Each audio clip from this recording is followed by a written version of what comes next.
ये तस्वीरें आप देख सकते हैं, कृषि मंत्री श्याम सिंह राणा करनाल पहुंचे हैं। करनाल श्याम सिंह राणा पहुंचे हैं महाराणा करनाल प्रताप में। होर्टिकल्चर जो का बुके डायरेक्टर देकर हैं जोरदार उसके स्वागत किया जाएगा। उससे पहले आप स्वागत देख सकते करते हैं हुए किस तरीके से नजर आ रहे करनाल हैं में हरियाणा के अचानक से कृषि मंत्री श्याम सिंह राणा का यहाँ और पर उनसे नजर आ तमाम रहे हैं। उनकी आप देख मुद्दों सकते को हैं किस तरीके लेकर से उनका सवाल जो है स्वागत होता हुआ जानने का नजर प्रयास जरूर करेंगे। आ आप रहा है। ये देख देखिए सकते किस हैं यहाँ के तरीके जो से डायरेक्टर हैं उनका स्वागत फूल किया बुके जा रहा है। देकर करनाल की महाराणा स्वागत करते प्रताप हुए हॉर्टिकल्चर नजर आ रहे यूनिवर्सिटी हैं। डायरेक्टर के और द्वारा इनका आज बुके यहाँ देकर पर जोरदार तमाम जो स्वागत किया जा वैज्ञानिक रहा हैं, है। टीचर हैं, उनसे महाराणा मुलाकात प्रताप करने के लिए हॉर्टिकल्चर पहुंचे यूनिवर्सिटी हैं में कृषि हरियाणा के मंत्री कृषि श्याम सिंह मंत्री राणा पहुंचे हुए श्याम सिंह नजर आ रहे राणा हैं।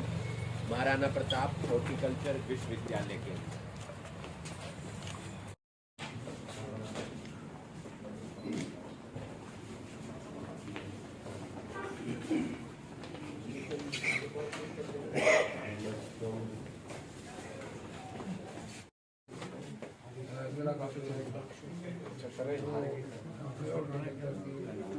मंडी है ना, उसको भी अभी जल्दी पूरी हो जाएगी। डेट तो उसकी है 26 जून 2020।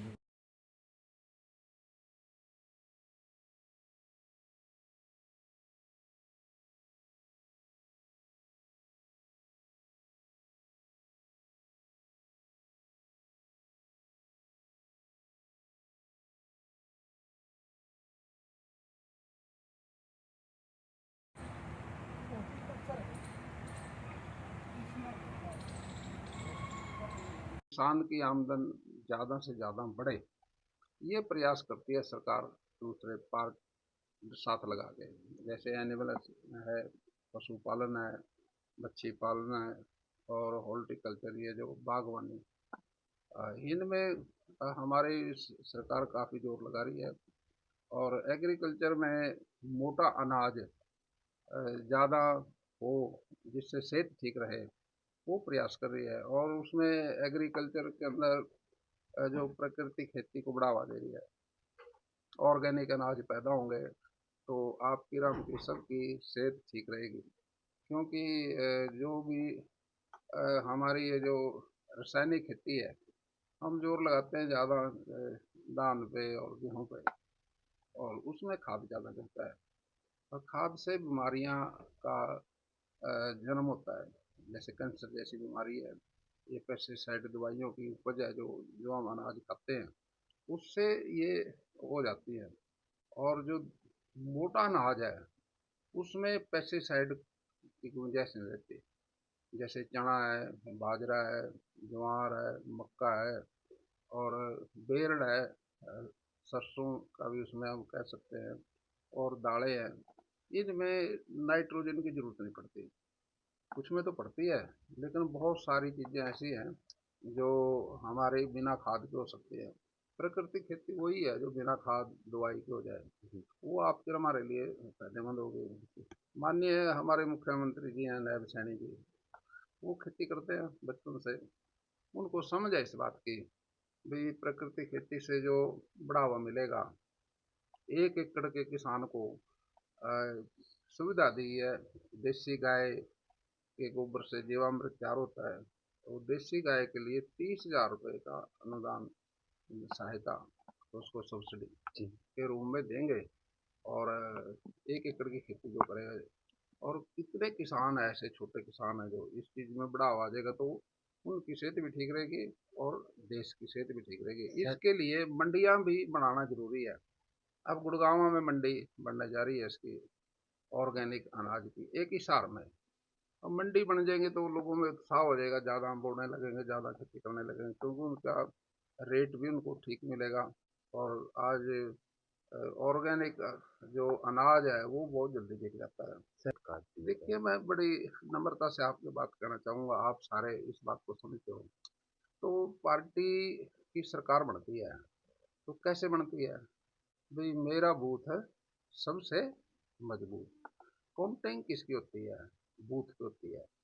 आपने जब रिजल्ट आते हैं, जहाँ पर ये लुकड़ियाँ हमारी सारी की सारी जमा हो जाती हैं, 14 टेबल लगते हैं एक एक बार एक राउंड में, तो 14 बूथों की काउंटिंग एक बार होगी, उसको हम फर्स्ट राउंड बोलते हैं।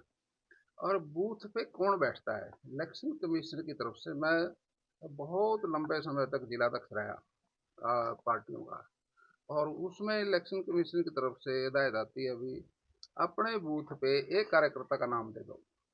नाम का मतलब है BLA 2 बोलते हैं उसको, बूथ लेवल एजेंट।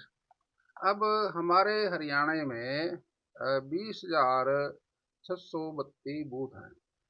अब हर पार्टी के कितने कार्यकर्ता चाहिए? 20,632। एक बूथ पे एक भी, वैसे तो कमेटी होती है 10-5 की, लेकिन एक तो कंपलसरी है, सरकार मांगती है एक का नाम। कांग्रेस के पास कार्यकर्ता ही नहीं है, 20,632 कार्यकर्ता चाहिए, उतने है ही नहीं उन पे। अब बूथ देखेगा कौन? बूथ तो कार्यकर्ता देखता है, और सरकार की तरफ से एक BLO होता है, बूथ लेवल ऑफिसर, वो सरकार का होता है उसी एक बूथ पे। और बाकी मान्य प्राप्त पार्टियों का एक एक कार्यकर्ता, इलेक्शन कमीशन उनके नाम मांगता है, वो सारी एक टीम बनती है। वो टीम एक बूथ को हैंडल करेगी।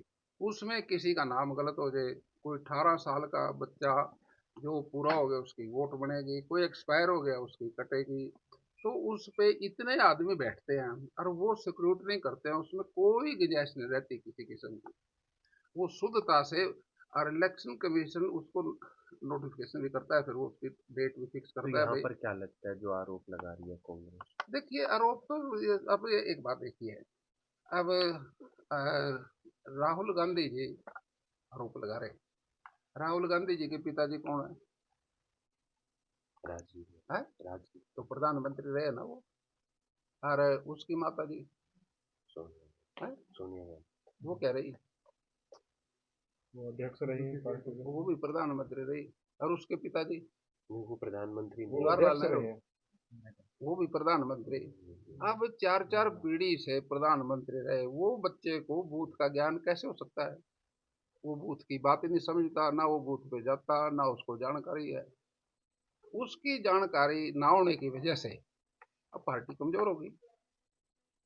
अब सबसे पहले संगठन चाहिए, टीम वर्क चाहिए। टीम संगठन होता है जो जिस पे पूरी तरह से जिला अध्यक्ष हो, और जिला अध्यक्ष के साथ फिर उसकी कमेटी हो, फिर हल्के का प्रधान हो, फिर मंडल का प्रधान हो, फिर उसकी कमेटी हो। वो तो है नहीं। अब ये बातें कहने का अपना काम, नाच न जाने आंगन टेढ़ा, मतलब वो जानकारी भी है, संगठन की जानकारी नहीं है। और इसी तरह से वो लालू यादव जी का बेटा, अ, आप समझो उसकी माँ भी मुख्यमंत्री रही, उसके पिताजी भी मुख्यमंत्री रहे। अब वो मस्ती में है, उनको ज्ञान ही नहीं है नीचे का, बादलों से ऊपर के नेता हैं वो, जमीनी लेवल उनका कोई ज्ञान नहीं, इसलिए वो आरोप लगाते हैं। और मैं कहता हूँ अगर कोई आदमी किसी को चोर कहे, वो चोर है कि नहीं उससे उसको कोई नहीं फर्क पड़ता, लेकिन जो उसके अंदर से आवाज आती है चोरी की, वो जो बहाव है, उस बहाव